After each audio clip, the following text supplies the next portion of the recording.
공부한 존 메칼이라고 하는 사람은 학교를 마친 후에 이제 석유 탐사 회사에 취업을 하게 됩니다.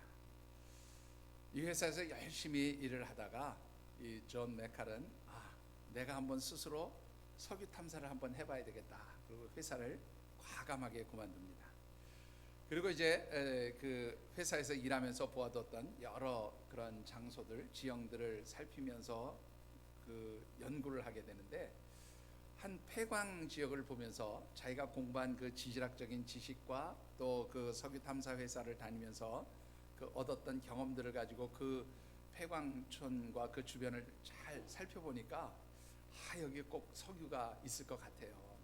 틀림없이 많은 그러한 양의 석유가 내장되었을 것으로 그렇게 추정을 하게 됩니다. 그래서 이제는 폐광이 되어진 그 탄광촌을 이제 구입을 하려고 알아보니까 꽤 비싼 돈을 주어야 그 땅을 살 수가 있었던 겁니다. 그래서 자기가 그동안 모은 한 푼 두 푼 모은 모든 돈을 다 끌어모으고, 또 사랑하는 가족들에게 돈을 빌리고, 친지들 심지어는 친한 친구들에게까지 다 이제 동원을 해서 돈을 빌리고 이 폐광촌에서 석유 탐사를 시작합니다. 석유 개발을 시작합니다.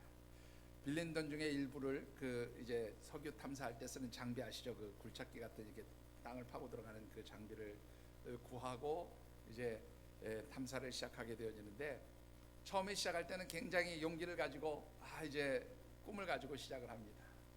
1m, 2m 땅을 파는 일이 그렇게 쉽지는 않지만, 그래도 또 일부는 탄광이 있고 굴이 뚫려 있으니까 그런 곳을 이제 찾아다니면서 이렇게 그 석유 시추를 하기 시작하는데, 처음에 정말로 비전을 가지고 꿈을 가지고 시작을 했는데 1년, 2년 땅을 파들어가면 파들어갈수록 뭐 좀 석유가 나올 징조가 보여야 되는데, 여러분들 한 방울도 석유가 안 나오는 거예요. 아니 뭐 석유는 그만두고 뭐 그 석유가 나오는 곳에서 가장 먼저 나오는 뭐 가스층이라도 발견이 되든가 이래야 되는데 아무것도 없는 겁니다. 처음에는 참 꿈을 가지고 시작했는데 1년, 2년, 수년 동안 지나가면서 지하로 1.8km, 1800m를 팠는데도 아무런 그러한 징조가 보이지 않아요. 이렇게 되자 들어오는 거 없이 계속 돈을 써야 되니까 어떻습니까? 빌린 돈 다 이제 끝났지요. 심지어는 빌린 돈을 갚지 못하는 것은 둘째치고 빌려온 돈들에 대한 이자조차 주지 못하니까 돈을 빌려준 사람들이 내 돈 내놓으라고 빚독촉을 하기 시작합니다. 심지어는 가족과 친지들, 친한 친구들조차도 이 존 메칼을 비난하기 시작합니다. 또한 이제 같이 일하던 일꾼들, 또 그 석유 탐사의 그런 전문가들이 돈이 나오지 않으니까, 월급을 주지 않으니까 다 하나둘 떠나기 시작하더니 이제는 혼자 그 석유 탐사 현장에 남게 되었습니다. 그야말로 인생의 완전히 막다른 골목길에 그렇게 갇혀버린 셈이 되고 말았습니다. 자신이 할 수 있는 어떤 방법도 없다는 것이 이제 이 존 메칼이라고 하는 사람이 내린 결론이에요.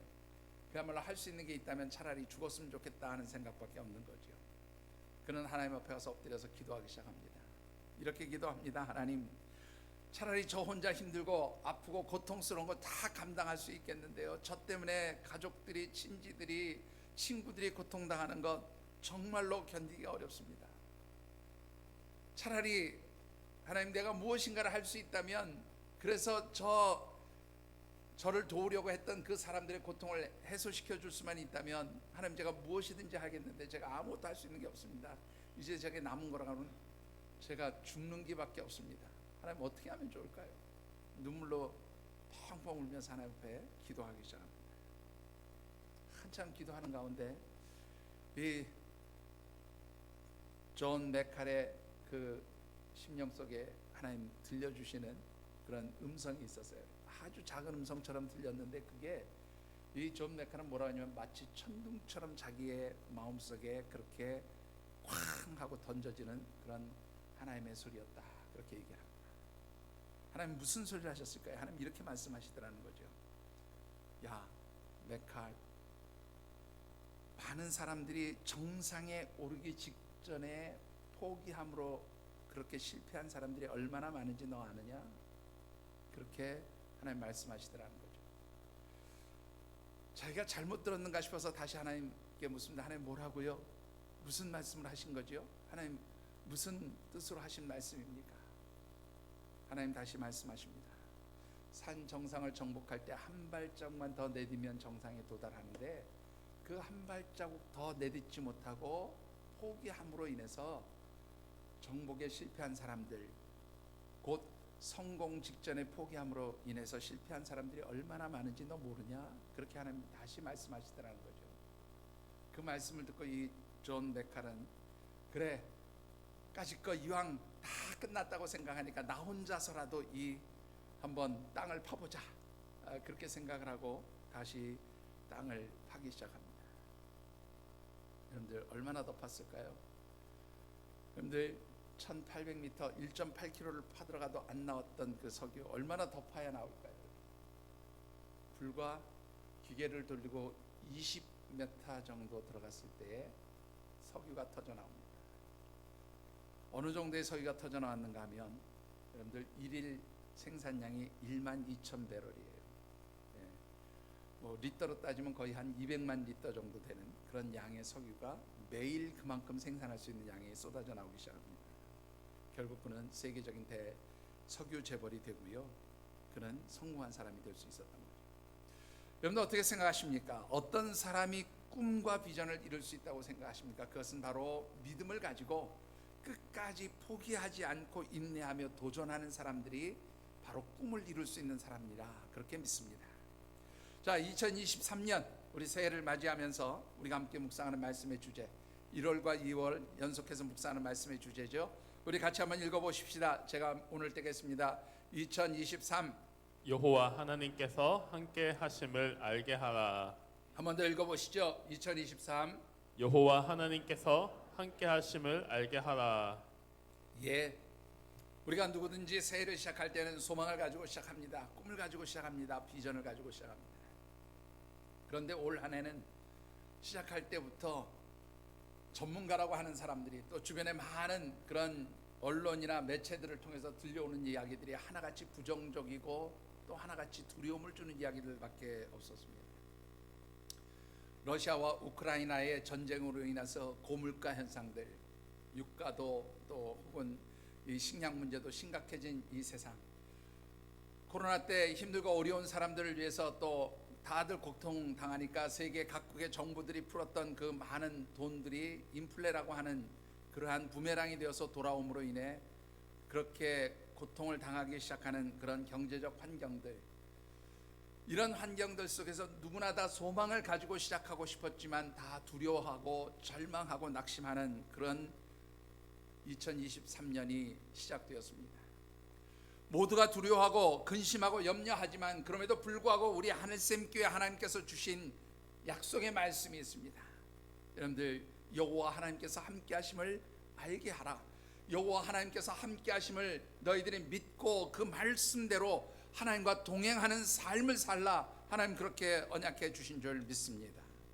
아무리 우리의 환경과 상황이 두렵고 근심되고 염려되는 그러한 상황과 형편일지라도 여호와 하나님께서 함께 하심을 믿고 나가는 사람들에게는 하나님께서 주신 하나님 예비하신 축복의 언약들이 있는 줄 믿습니다. 자, 어떻게 해야 그 하나님 축복, 하나님 주신 언약들을 이루어갈 수 있습니까? 오늘 8번째로 여러분들에게 드리고 싶은 말씀은 바로 하나님 주신 축복의 언약, 축복의 비전들을 믿음으로 붙들고 포기하지 말라고 하는 말씀을 드리고 싶습니다. 오늘 우리에게 주신 하나님의 말씀은 이스라엘 백성들이 가나안 정복 전쟁을 어느덧 마쳐갈 무렵에 이제 믿음의 사람 갈렙에게 있었던 일을 기록한 말씀입니다.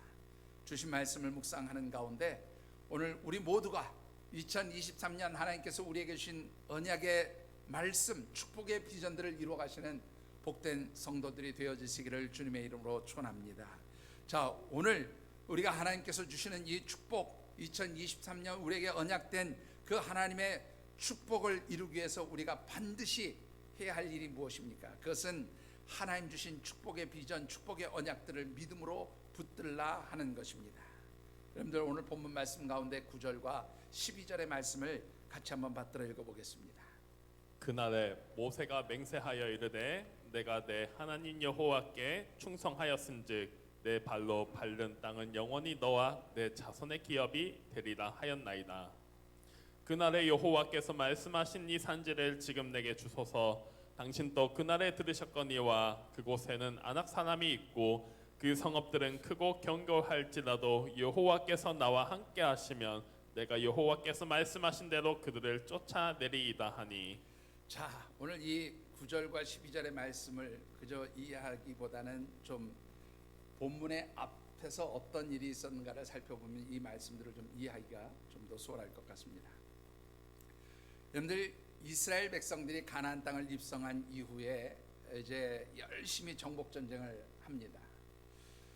그리고 여호수아서 11장 부분을 보면 이제 완벽하지는 않지만 이스라엘 백성들이 가나안 정복 전쟁을 어느덧 마무리하게 되어져서 이제 11장에 보면 이스라엘 백성들이 가나안 땅 정복하기를 마침으로 그 땅에 전쟁이 그쳤다, 그렇게 말씀을 하고 있어요. 그리고 이제 12장과 13장의 말씀을 보면 그 가나안 땅을 정복해서 어떻게 그 땅을 이스라엘 각 지파들에게 분배했는지에 대한 내용이 기록되어 있고, 그러면서 덧붙여 말하기를 이런 말씀을 하고 있습니다. 뭐라고 되어 있냐면 가나안 땅 정복이 다 끝나기는 했지만 아직도 정복하지 못한 땅들이 남아 있었다, 그렇게 말씀을 하고 있어요. 그리고 이제 14장에 들어가면 이 가나안 서편이죠. 그러니까 요단 서편 쪽에, 요단강 서편 쪽에서 땅을 분배받은 9지파 반들이 어떤 땅들을 어떤 경계로 이제 이 지파로 분배를 해 주었는가, 그런 내용들을 쭉 기록해 놓고 있어요. 그런데 그 15장까지 쭉 이어지는 그 지파들이 받은 땅들을 이렇게 쭉 소개하는 가운데 15장에 보면 유다 지파가 받은 땅들을 기록하고 있는데, 그 앞에 14장 마지막 부분에 유다 지파에게 속한 갈렙이 받은 땅을 기록한 말씀이 오늘 본문의 내용이에요. 자, 그런데 이 본문의 내용 가운데 보면 갈렙이 9절에서 뭐라고 얘기합니까? 그날, 그러니까 이 그날이란 말은 45년 전 이스라엘 백성들이 가데스 바네아에서 하나님께 불평과 원망을 쏟아놓음으로 가나안 땅에 들어가지 못하게 되었던 바로 그날을 의미합니다.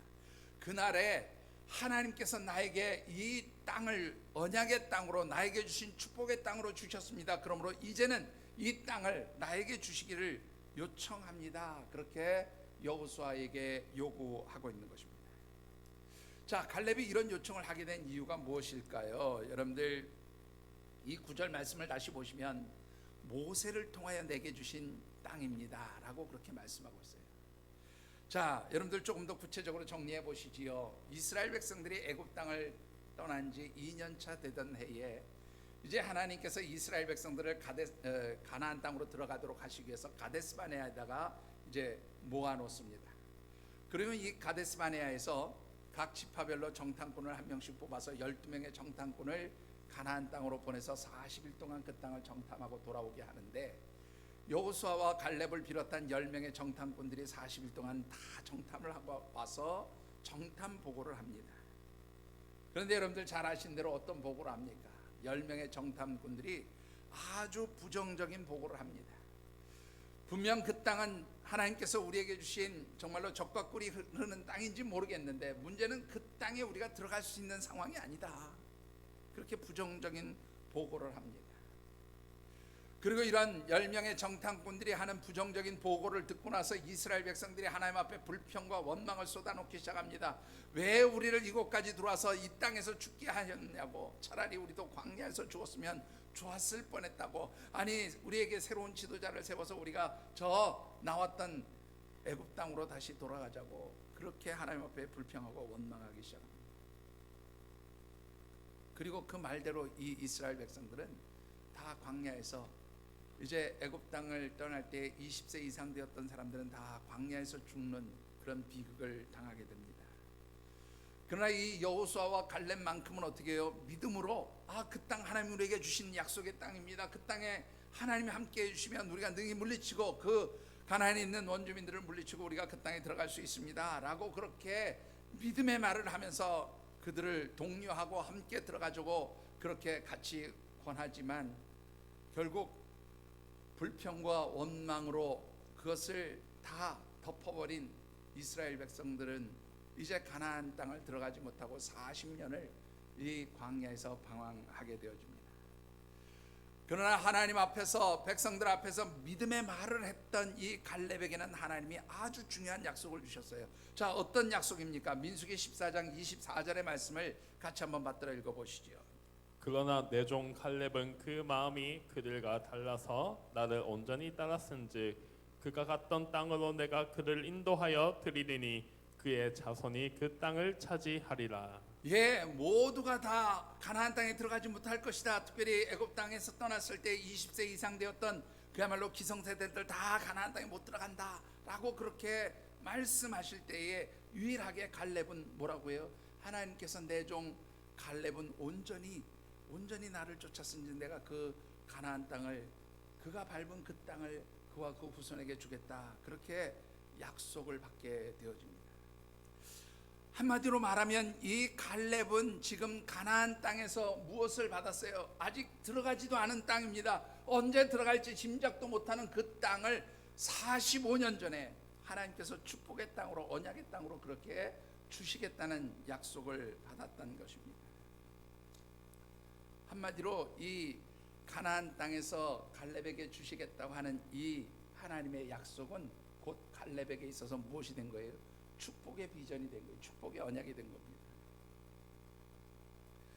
자, 그리고 이제 이 이스라엘 공동체가 가나안 정복을 거의 다 마무리하는 이 시점에서 이제는 하나님께서 내게 주신 그 축복의 언약, 축복의 비전을 이루기 위해서 내가 이제 시작하겠습니다. 내 기업을 차지하기 위해서 내가 저 아낙 자손들과 싸우는 일을 시작하겠습니다. 그러므로 이것을 허락해달라고 여호수아에게 요청하고 있는 것이죠.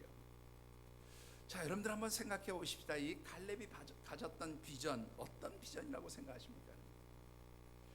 여러분들 이 비전이라고 하는 말, 꿈이라고 하는 말 뭐 같은 의미죠. 그런데 이 비전이라는 말은 라틴어의 비지오라고 하는 단어에서 나왔거든요. 이 비지오라는 단어가 무슨 뜻인가 하면요, 앞을 내다본다, 그런 뜻입니다. 즉 비전이란 말은요, 아직 실현되지 않았어요. 앞으로 일어날 일입니다. 그런데 그 앞으로 일어날 일들이 이루어지고 완성되는 것으로 보는 것, 그게 바로 비전이에요. 아무리 여러분들 미래의 꿈과 소망을 가지고 있을지라도 그것이 이루어짐을 믿지 않으면 그것은 더 이상 뭐가 되지 않아요? 비전이 되지 않아요. 꿈이 되지 않아요. 따라서 우리가 성경적 관점에서 보면 비전은 곧 무엇과도 통하는가 하면 믿음하고도 통하는 말씀입니다. 여러분들 히브리서 11장 1절의 말씀을 보면 믿음은 바라는 것들의 실상이요 보지 못하는 것들의 증거다, 그렇게 말씀하고 있어요. 여러분들 바라는 것들이라는 것은 무엇입니까? 아직 이루어지지 않은 거예요. 내가 기대하는 거예요. 앞으로 이루어질 것을 기대하는 미래의 일이 바로 바라는 것입니다. 그런데 그 내가 바라는 것, 아직 미래에 이루어지지 않은 그 일이 이루어졌다고 믿는 것, 완성되었다고 믿는 것, 그것이 바로 믿음이다 라고 그렇게 성경은 말씀하고 있는 것이죠. 그렇기 때문에 이 갈렙이 가졌던 비전, 하나님께서 주신 축복의 언약이여 이 갈렙에게 축복의 비전이 되었던 이 말씀은 곧 갈렙에게 있어서 뭐예요? 믿음의 비전이었고 하나님 주신 언약의 비전이었다라고 하는 것입니다. 사랑하는 성도 여러분, 오늘 저와 여러분들에게 이런 믿음의 비전, 믿음의 언약들이 있어지게 되기를 주님의 이름으로 축원합니다. 자, 그런데요, 이 믿음의 비전, 이 축복의 언약들은 어떤 사람들에게 주시는 것일까요? 여러분들 9절 말씀을 잠깐 다시 보시면 이런 말씀이 있습니다. 뭐라고 되어 있습니까? 9절을 같이 한번 다시 받들어 읽어보겠습니다. 그날에 모세가 맹세하여 이르되 내가 내 하나님 여호와께 충성하였은즉 내 발로 밟는 땅은 영원히 너와 내 자손의 기업이 되리라 하였나이다. 아멘. 여러분들 여기 보시면 갈렙은 어떤 사람이었어요? 하나님께 충성하는 사람. 여러분들 14절을 잠깐 보시면 이런 말씀이 있습니다. 이는 그가 이스라엘 하나님 여호와를 온전히 쫓았습니다. 여러분들 이 이스라엘의 하나님 여호와를 온전히 쫓았다라고 하는 이 말씀, 특히 여호와 하나님을 온전히 쫓았다라는 말이 사실 9절에도 똑같이 나오는데 그거를 9절에서는 충성이라는 단어로 번역했고 14절에는 온전히 좇았다 그렇게 번역하고 있는데 옛날 개역 성경에는 온전히 좇았다라고 그렇게 되어 있습니다. 그런데 이 충성이라는 말로 번역한 온전히 좇았다라는 말은 히브리어 원문으로 보면 밀레 아하레라고 하는 단어를 써요. 밀레 아하레. 이 밀레라는 것은 뭐냐면 흘러 넘치도록 채웠다 그런 말이고요. 아하레는 뭐냐면 뒤 그런 뜻이에요. 그러니까 뒤따라가면서 충분히 흘러 넘치도록 채웠다 그런 말인데 이게 무슨 뜻인가 하면 하나님 가시는 그 길을 뒤따라가면서 다른 데로 빗나가지 않고 그대로 그 자리 그 하나님 가신 그 길을 그대로 따라갔다 그런 뜻이에요. 그러니까 이 온전히 좇았다라는 말은 다른 말로 바꾸면 무슨 뜻이기도 하냐면 처음과 끝이 똑같았다 그런 말이에요. 그러니까 충성이라는 말 자체가 처음과 끝이 똑같은 상태를 의미하는 단어입니다. 여러분들 처음과 끝이 똑같다는 말은 그래서 여러분들 무엇으로 바꿔서 설명하기도 하는가 하면 이 성경에 보면 이 충성을 두 가지로 표현하기도 해요. 믿음이라고도 표현합니다. 왜? 믿음이라는 건 여러분들 처음과 끝이 다 똑같은 게 믿음이잖아요. 뭐 믿다가 안 믿다 이거 진짜 믿음 아니잖아요. 그렇죠? 그래서 이 충성을 믿음으로 설명하기도 합니다. 아만이라고 하는 아멘이라고도 표현하기도 합니다. 그런가 하면 이 충성을 거짓이 없는 진실됨, 변화가 없는 그대로가 이어진다. 처음과 끝이 똑같다라는 의미에서 여러분들 그 어떤 단어로도 표시하냐면 에메트라고 하는 단어도 표시한다. 이것은 뭐냐면 진리라는 말과도 똑같은 의미로 이렇게 다루기도 해요. 그러니까 여러분들 이 충성이라는 말, 하나님을 온전히 쫓았다는 말은 뭐냐면 처음과 끝이 어떻게 해요? 똑같은 거예요. 한번 믿음을 가지고 하나님을 따라갔으면 흔들리지 않고 그대로 따라가는 거, 이게 진짜 믿음이고 이게 진짜 충성이라는 거예요. 다른 말로 바꾸면요, 여러분들 겉과 속이 똑같다 그런 말이기도 합니다. 여러분들 우리 한자 하나 보실까요? 한자 충성 충자죠, 여러분들. 근데 이 충성 충자는요 두 개의 단어가 합성된 단어입니다. 자, 어떤 단어일까요? 여러분들 위에 있는 네모는 무엇을 뜻하는 단어인가 하면 입구자예요. 입구자. 밑에는 마음 심자가 있죠. 자, 그러면 입으로 말하는 것, 입으로 표현하는 것은 겉으로 드러나는 것이죠. 마음에 있는 건 뭐예요? 마음에 있는 건 보이지 않는 거예요. 속에 있는 거예요. 그러니까 겉으로 말하는 입과 그 속에서 생각하는 것이 어때요? 사실은 같아요. 같아야 되기 때문에 뭐를 박아놨어요? 못으로 딱 박아놨어요.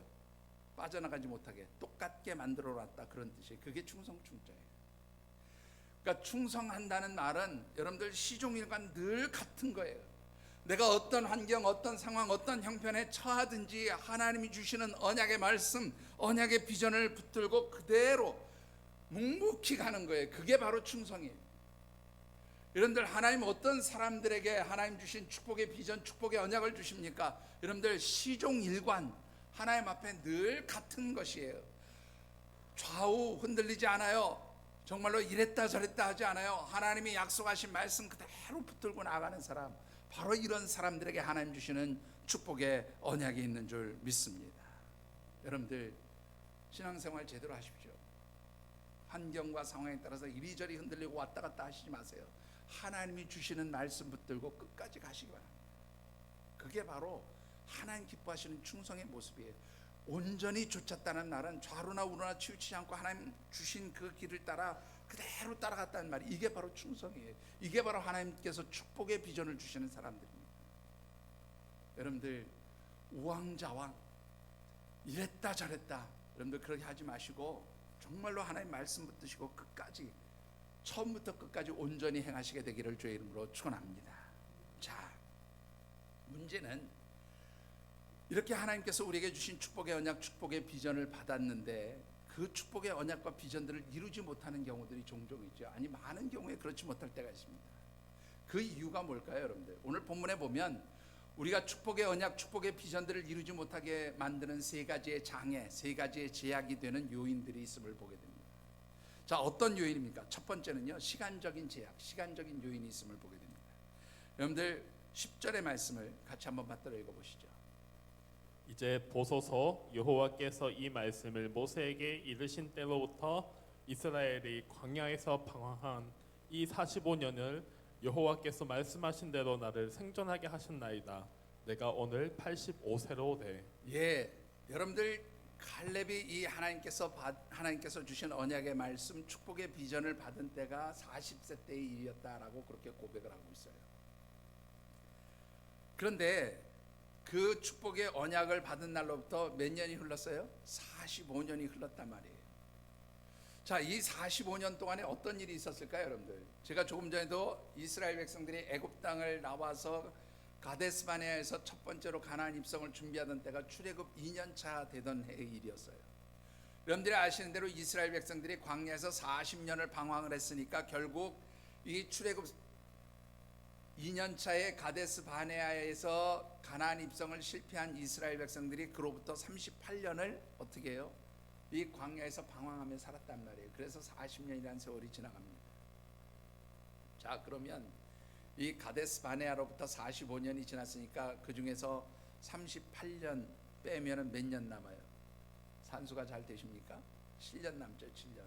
이 7년 동안에 이스라엘 백성들에게는 무엇이 있었는가 하면 바로 두 번째 가나안 입성을 시도하고 가나안 입성을 시작한 이스라엘 백성들이 7년 동안 가나안 땅을 정복하는 그런 시간이 있었다, 그런 말입니다.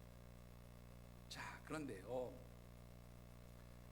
여러분들 이 45년 동안에 갈렙이 자신의 꿈, 자신의 비전을 이루기 위해서 할 수 있었던 것이 아무것도 없었어요. 한번 생각해 보세요. 가나안 땅에 들어오지 못하고 38년 동안 광야에서 하는데 그 광야에서 38년 동안 하나님 내게 주신 저 가나안 땅의 축복의 땅, 비전의 땅이 있습니다. 하나님 내가 저 땅을 차지하기 위해서 오늘이라도 좀 한번 가보고 오겠습니까? 그런 얘기 못 하잖아요. 38년 동안 그거 아니라 아무것도 없었어요. 정작 가나안 땅에 입성을 해서 7년 동안은 어떻게 해요? 이스라엘 공동체가 함께 해결해야 되는 이 가나안 땅 정복하는 일에 모든 것을 다 쏟아부어야 했습니다. 갈렙 자신의 땅, 갈렙 자신이 하나님께로부터 받은 그 축복의 언약, 축복의 비전을 이루기 위해서 그가 할 수 있었던 것 아무것도 없었어요. 그야말로 45년이라는 시간이 그냥 흘러간 겁니다. 그런데 여러분들 어떻습니까? 그 45년의 시간이 흘러감에도 불구하고 이 갈렙은 그 꿈을, 그 비전을 포기하지 않았다라는 거예요.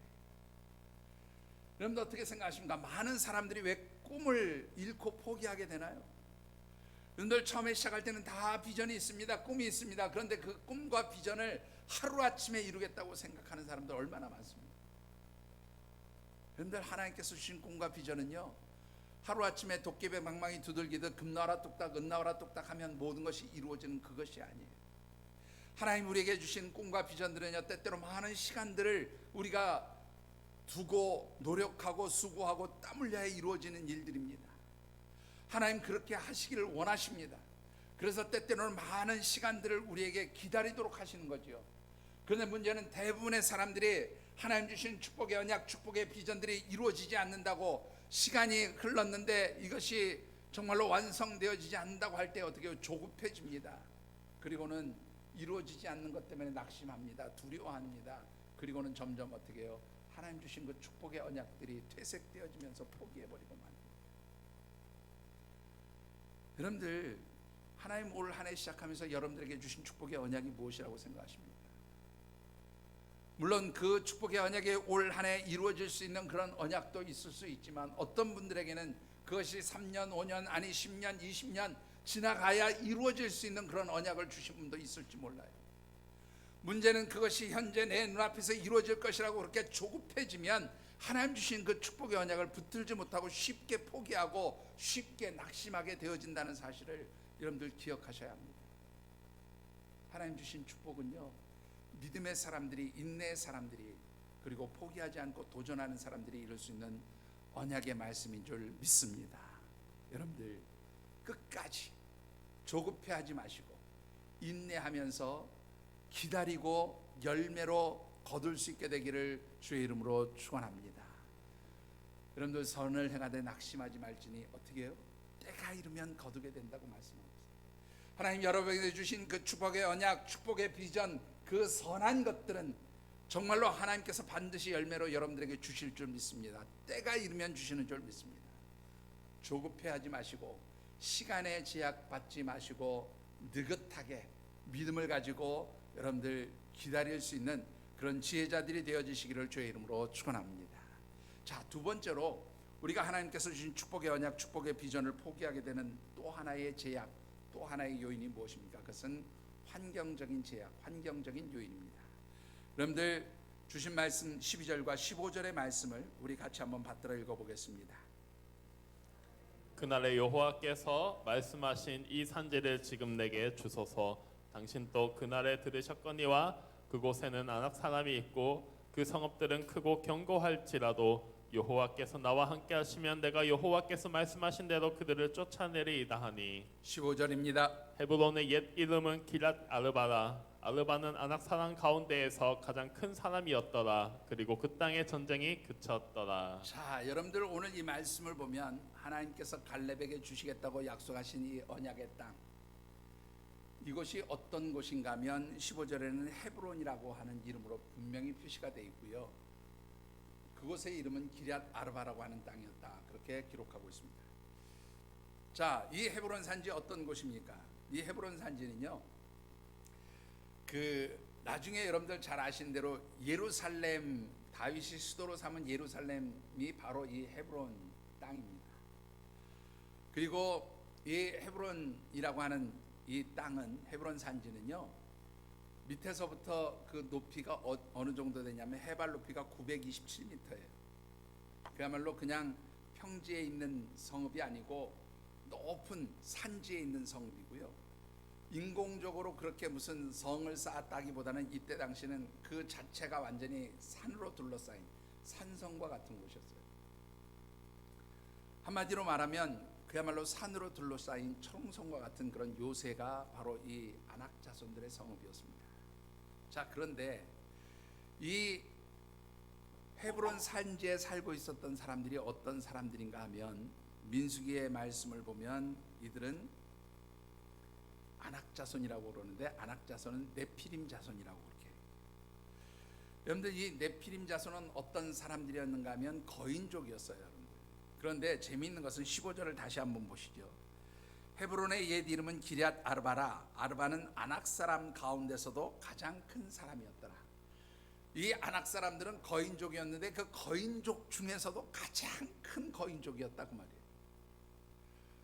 여러분들 이 이스라엘 백성들이 헤브론 산지나 혹은 이 아낙 사람들이 살고 있는 이 그 기럇 아르바라고 이름하는 이곳을 여러분들 어떤 마음을 가지고 바라보았을지를 우리가 짐작해 볼 수 있는 말씀이 민수기 13장 28절과 33절에 기록되어 있음을 보게 됩니다. 우리 민수기 13장 28절 33절 같이 받들어 읽어 보십시다. 그러나 그 땅 거주민은 강하고 성읍은 견고하고 심이 클 뿐 아니라 거기서 아낙 자손을 보았으며 거기서 네피림 후손인 아낙 자손의 거인들을 보았나니 우리는 스스로 보기에도 메뚜기 같으니 그들이 보기에도 그와 같았을 것이니라. 자, 여러분들 한번 보시죠. 이 이스라엘 백성들이 처음으로 가나안 땅에 들어가서 정탐을 하고 돌아왔을 때 보고가 바로 이 민수기 13장 28절 33절의 말씀입니다. 그곳에는 누가 살고 있어요? 아낙 자손. 이 아낙 자손은 여러분들 조금 전에 말씀드린 대로 네피림이라고 불리는 거인족들이 살고 있었는데 그들의 성읍은 크고 견고합니다. 그들의 성읍은 아주 높은 산지에 안정적으로 그렇게 세워진 성읍들이고 그곳에는 참으로 거인족인 이 아낙 자손이 살고 있는데, 여러분들 아낙 자손이 우리를 볼 때, 또 우리와 그들을 비교해 볼 때 우리가 생각할 때 우리는 그들에게 무엇과 같은 존재라고요? 메뚜기 같은 존재다. 유재석입니까? 여러분들 재밌는 것은 성경 어디에도 아낙 자손들이 이스라엘 백성들을 메뚜기라고 얘기한 적이 없어요. 누가 그렇게 스스로 생각합니까? 자기들이 그렇게 스스로 생각했다고 말이에요. 왜 그랬을까요? 왜 스스로 자기들을 그렇게 비하시키고 우리는 그들이 볼 때 메뚜기 같은 존재다, 우리 아무것도 아니다, 이렇게 말할 수밖에 없었느냐? 바로 환경으로부터 제약을 받게 되면 여러분들 제일 먼저 오는 게 뭐냐면 두려움이에요. 두려움이 오게 되면 그 다음에 무엇을 잃어요? 여러분들 자신감을 잃어버려요. 자기 스스로를 비하시키게 됩니다. 여러분들이 올 한 해 하나님께서 주신 축복의 언약들을 이루어 가려고 할 때 여러분들 앞에 여러 가지 장애가 되는 환경 상황들이 펼쳐질 것입니다. 그런데 문제는 그 환경과 상황에 제약을 받고 자꾸 거기에 여러분들이 부딪혀서 주저앉게 되면 결국 무엇이 나타나게 돼요? 두려움밖에 나오는 거 없어요. 그러면 자신감을 잃을 겁니다. 그렇게 할 때 우리는 하나님 주신 축복의 언약들을 이룰 수 없게 되어지는 거죠. 이 이스라엘 백성들이 하나님 주시겠다는 그 약속의 땅에 들어가지 못하는 것과 똑같은 상황이 벌어질 것이다 그런 말이에요. 여러분들 환경과 상황을 바라보는 하나님의 백성들이 아니라 여러분들 그 환경과 상보다 크고 위대하신 하나님, 그 모든 환경과 상황들을 정말로 통치하시고 다스리시는 그 하나님을 바라보는 믿음의 사람들이 되어지시기를 주의 이름으로 축원합니다. 자, 여러분들 세 번째로 하나님 주신 축복의 언약들을 포기하게 되는, 축복의 비전들을 포기하게 되는 또 하나의 제약, 또 하나의 요인은 뭔가 하면 영적 자신감의 부재입니다. 자, 여러분들 10절과 11절의 말씀을 같이 한번 받들어 읽어보겠습니다. 이제 보소서, 여호와께서 이 말씀을 모세에게 이르신 때로부터 이스라엘이 광야에서 방황한 이 45년을 동안을 여호와께서 말씀하신 대로 나를 생존하게 하신나이다. 오늘 내가 85세로되 모세가 나를 보내던 날과 같이 오늘도 내가 여전히 강건하니 내 힘이 그때나 지금이나 같아서 싸움에나 출입에 감당할 수 있으니. 자, 여러분들 갈렙이 말이죠. 지금 자신의 나이가 몇 세라고요? 85세.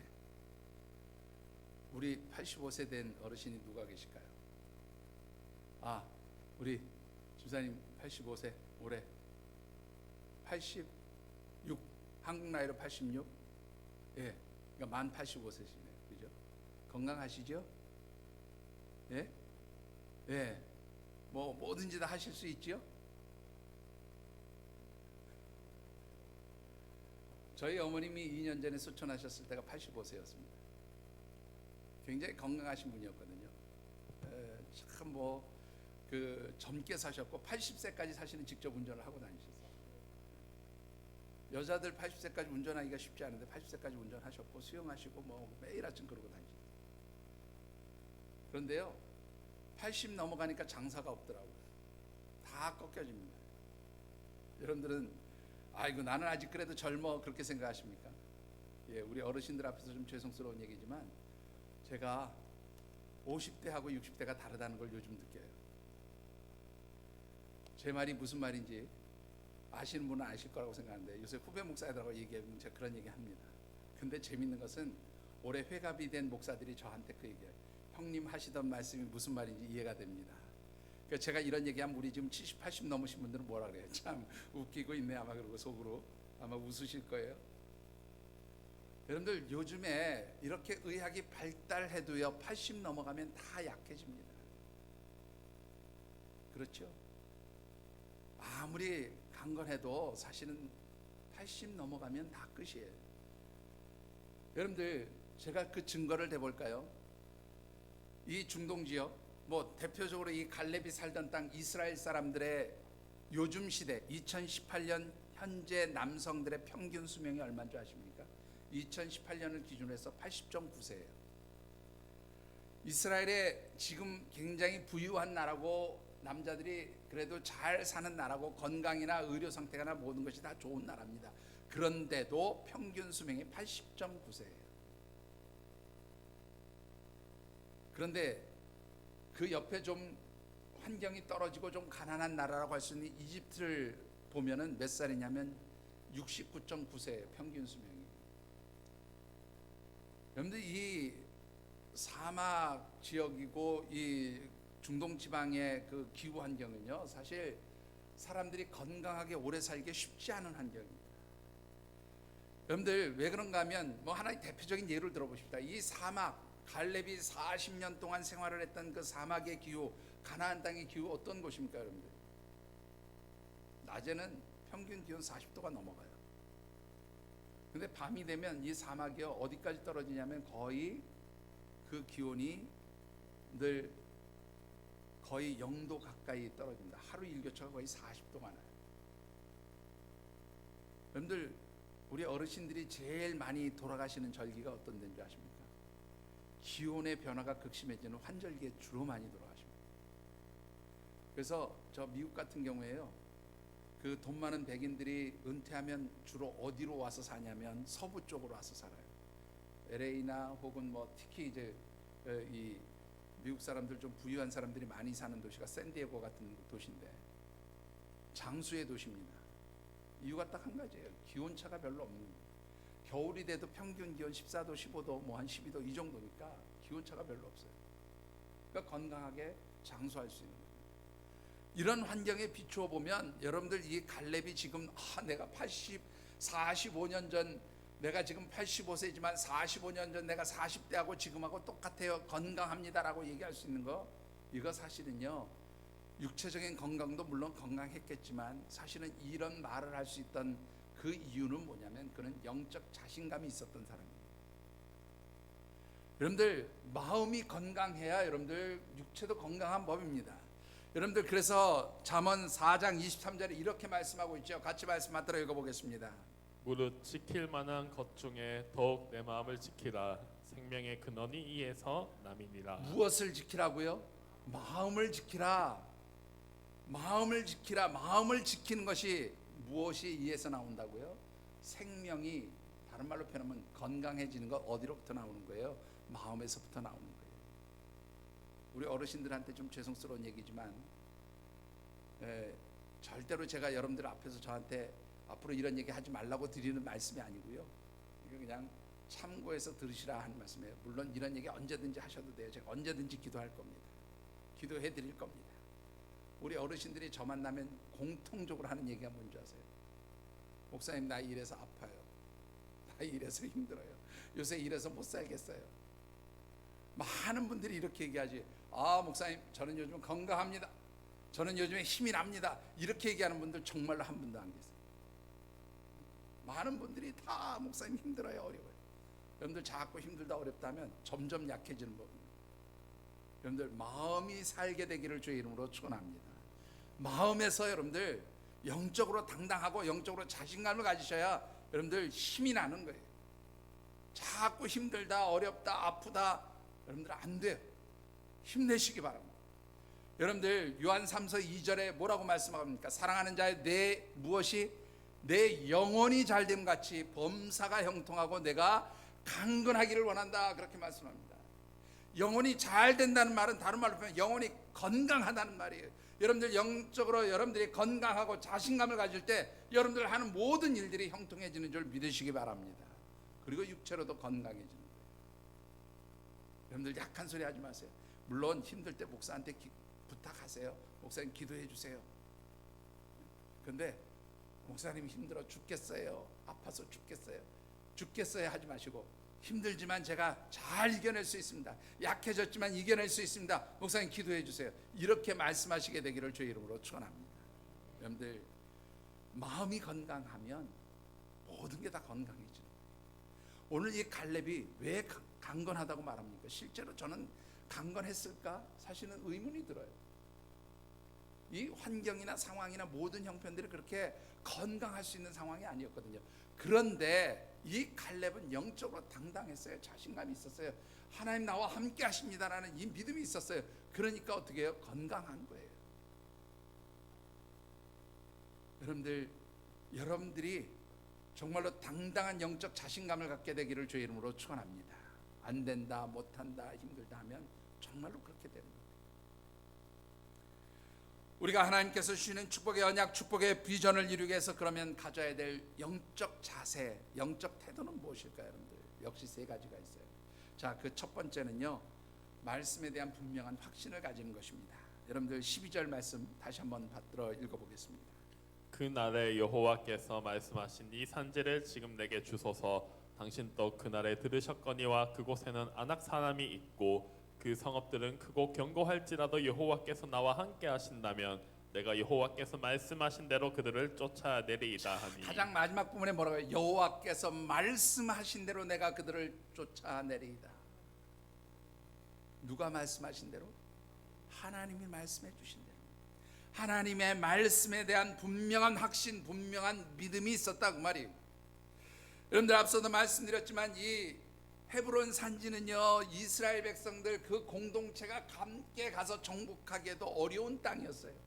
제가 앞서 말씀드렸죠. 이스라엘 백성들이 가나안 땅을 다 정복했지만 여러분들 12장 13절의 말씀, 12장과 13장의 말씀을 보면 그래도 아직 정복하지 못하고 남은 땅이 있었다 그렇게 말하고 있어요.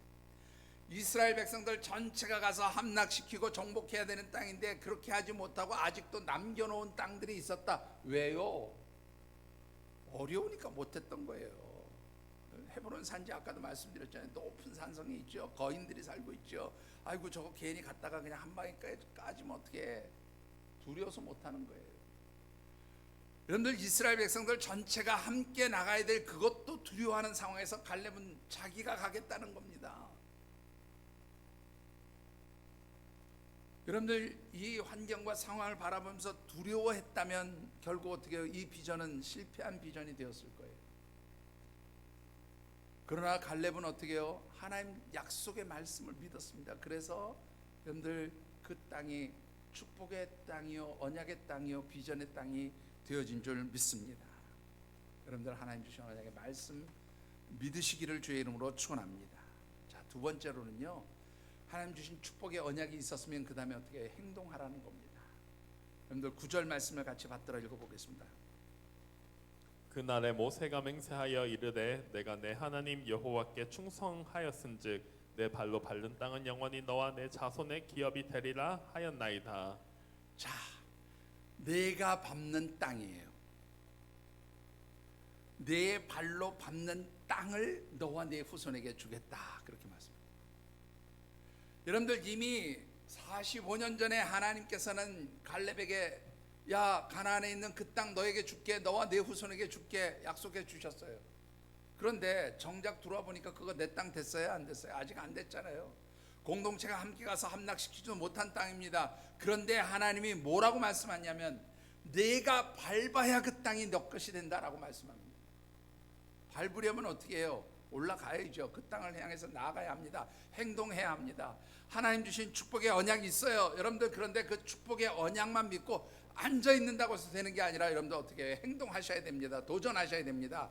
그 자리를 향해서 나아가셔야 합니다. 그럴 때 하나님 주시는 축복의 언약들이 이루어지는 것이요.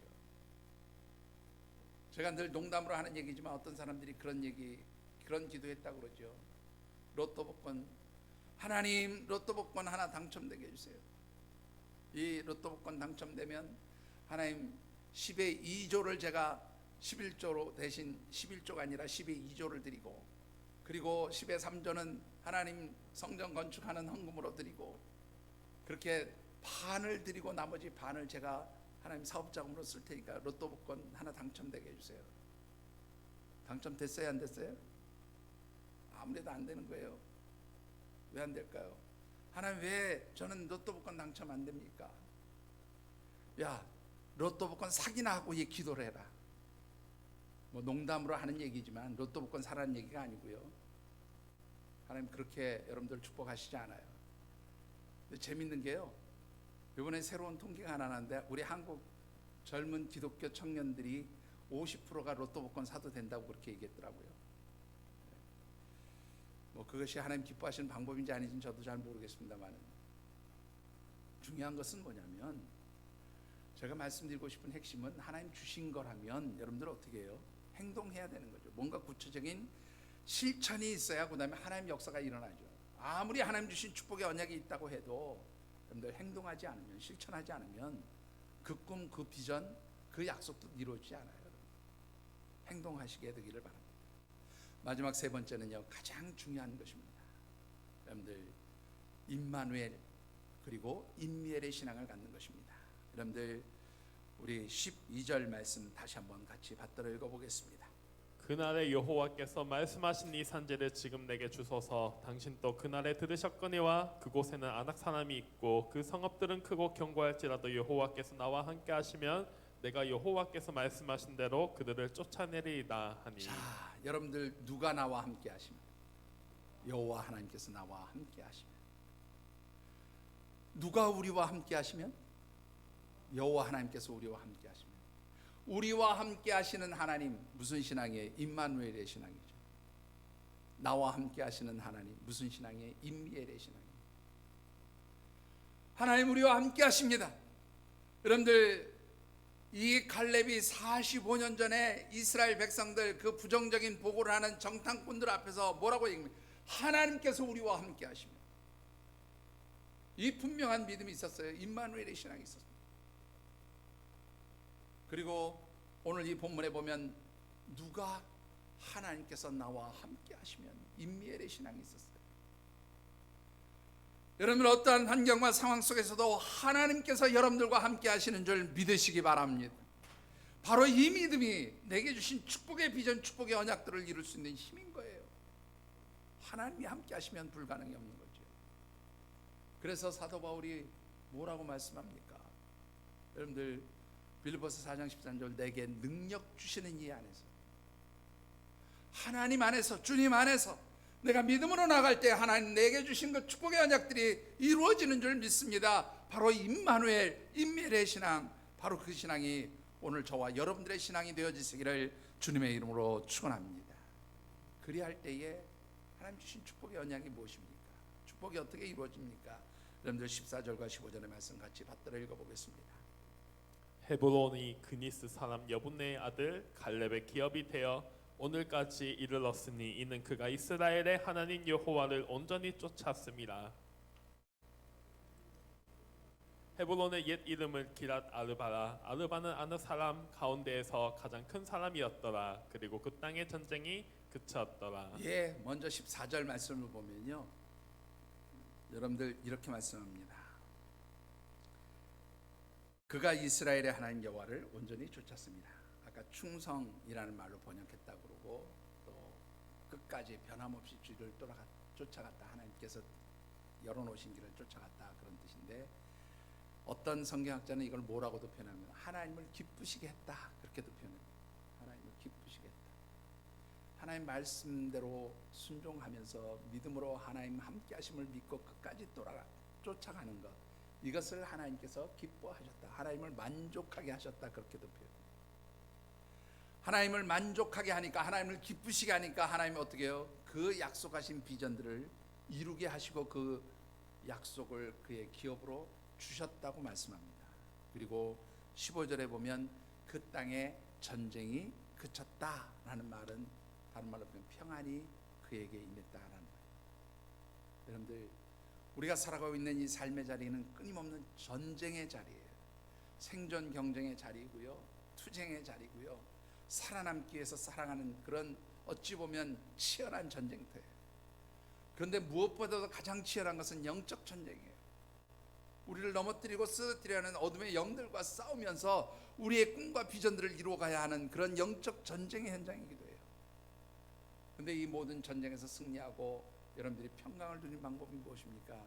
여호와 하나님께서 나와 함께 하심을 믿는 거예요.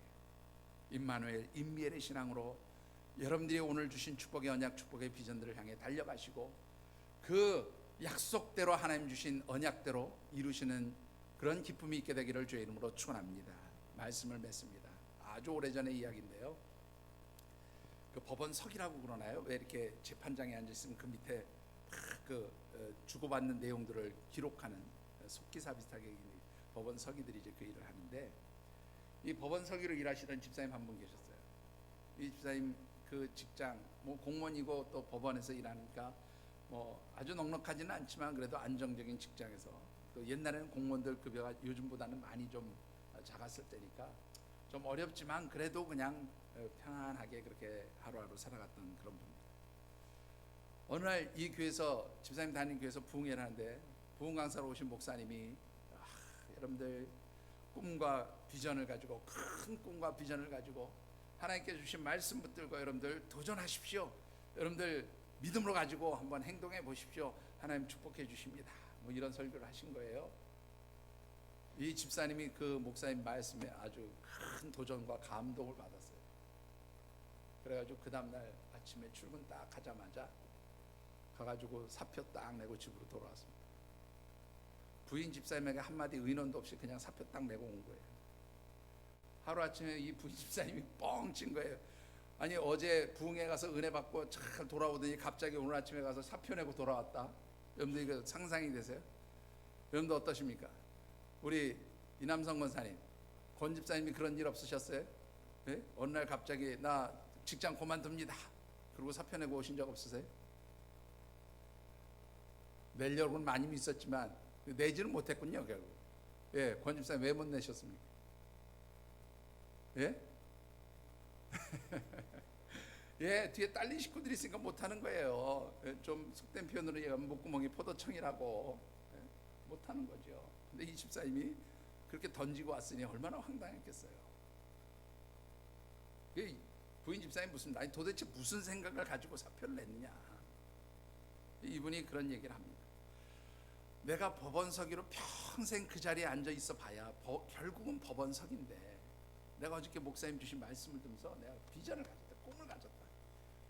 그 옛날에 내가 공부를 뭐 열심히 하느라고 했지만 내가 이 고시에 실패했는데, 내가 이 목사님 주신 말씀을 듣고 내가 도전을 받으면 내가 다시 한번 시작해 보기로 그렇게 마음에 작정을 했다.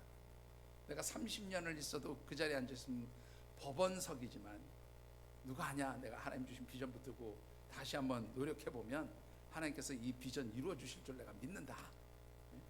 그러니 내가 고시 공부할 동안에 당신이 좀 가정 살림을 좀 꾸려 가시오, 부탁을 하는 거예요.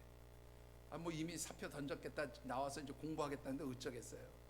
이 부인 집사님 파출부하고 뭐 이런저런 온갖 일들을 하면서 이 생계를 책임지는데 너무너무 힘드니까 이 집사님이 강사 목사님을 찾아갔어요. 목사님은 우리 가정 파괴범입니다. 아니 갑자기 어느 교회에서 부흥했다고 하는 교회에서 여자 집사가 하나 오더니 목사님 우리 가정 파괴범입니다. 그러니까 무슨 얘기냐, 도대체 무슨 스토리길래 가정 파괴범이라고 그러냐. 아니, 목사님 그날 설교하고 하더니 우리 남편이 하루아침에 사표 내고 도시 공부하겠다고 저 산속으로 들어갔습니다. 뭐 절간으로 들어간지 기도원으로 들어간지 하여튼 들어갔습니다. 얼마나 황당했겠어요 목사님.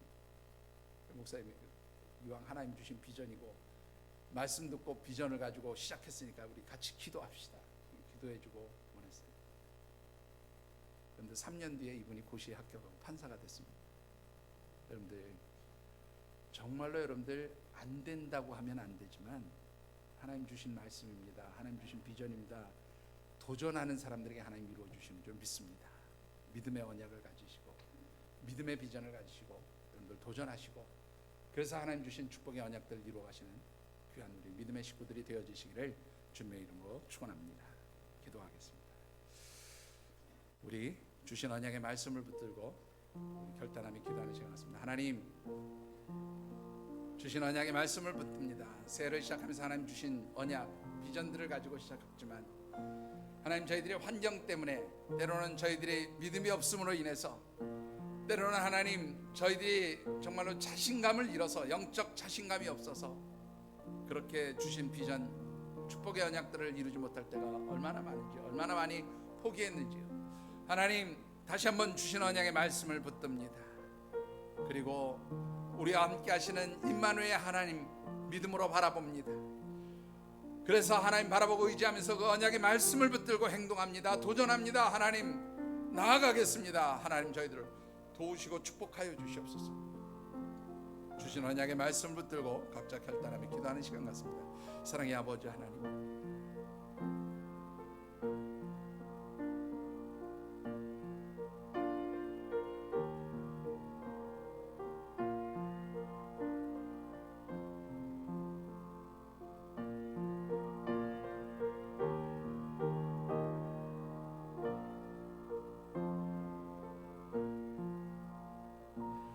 사랑의 아버지 하나님, 주신 언약의 말씀을 붙듭니다.